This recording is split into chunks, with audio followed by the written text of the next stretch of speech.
Hello বন্ধুরা, সবাইকে শুভ দুপুর। তোমরা সবাই কেমন আছো? আমি ভালো আছি, তোমরাও নিশ্চয়ই ভালো আছো। যাক, আমার এই ছোট্ট মিনি ব্লগে তোমাদের সবাইকে স্বাগত। আমি আবারও অনেক দিন পর তোমাদের সাথে একটা সুন্দর একটা রেসিপি নিয়ে এলাম। বুঝতেই পারছো এটা কি? এটা হচ্ছে মোচা। আমি বানিয়েছিলাম মোচা দিয়ে চিংড়ি মাছের ঘন্ট। তা চিংড়ি মাছ আনা হয়েছিল ঘরে, আর তার মধ্যে দেখলাম ঘরে মোচাটাও ছিল।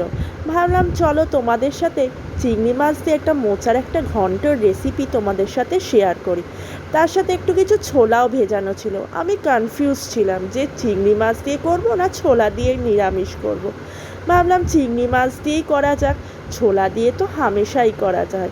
তা দেখতেই পাচ্ছ কীরকমভাবে প্রসেসে করছি, কারণ মোচা দিয়ে চিংড়ি মাছের ঘন্ট অনেকেই জানে, এটা এমন কিছু ব্যাপার নয়।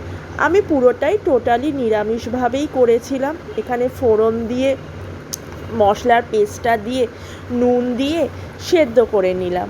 আর প্রথমেই আমি আলুটা সেদ্ধ করে নিয়েছি, আমি আর আলুটা ভাজিনি, কারণ অনেকক্ষণ সময়ও লাগবে, চটজলদি তাড়াতাড়ি রান্নাটাও হয়ে যাবে বলে আমি সহজভাবে সেদ্ধ করে নিয়েছিলাম। করে নিয়ে ওই সেদ্ধ করে রাখা মোচাটা, আলু আর ছোলাটা দিয়ে দিলাম, দিয়ে একটু কাঁচা লঙ্কা দিয়ে ঢাকা দিয়ে চাপা দিয়ে দিলাম।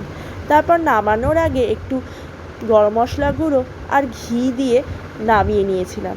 পরে আমি কি করেছি, পরে লাস্টে আমি সেই চিংড়ি মাছটাকে ভালো করে ভেজে একটু হালকা সতে করে তুলে নিয়ে সেই মোচার সাথে মিশিয়ে গরম গরম পরিবেশন করেছিলাম চিংড়ি মাছ দিয়ে মোচার ঘন্ট। তা বন্ধুরা, কেমন লাগলো অবশ্যই লাইক কমেন্ট করে জানিও, আর তোমরাও বাড়িতে এই রেসিপিটা অবশ্যই বানিও। আমি তো গরম গরম ভাতের সাথে পরিবেশন করছিলাম। টাটা বন্ধুরা।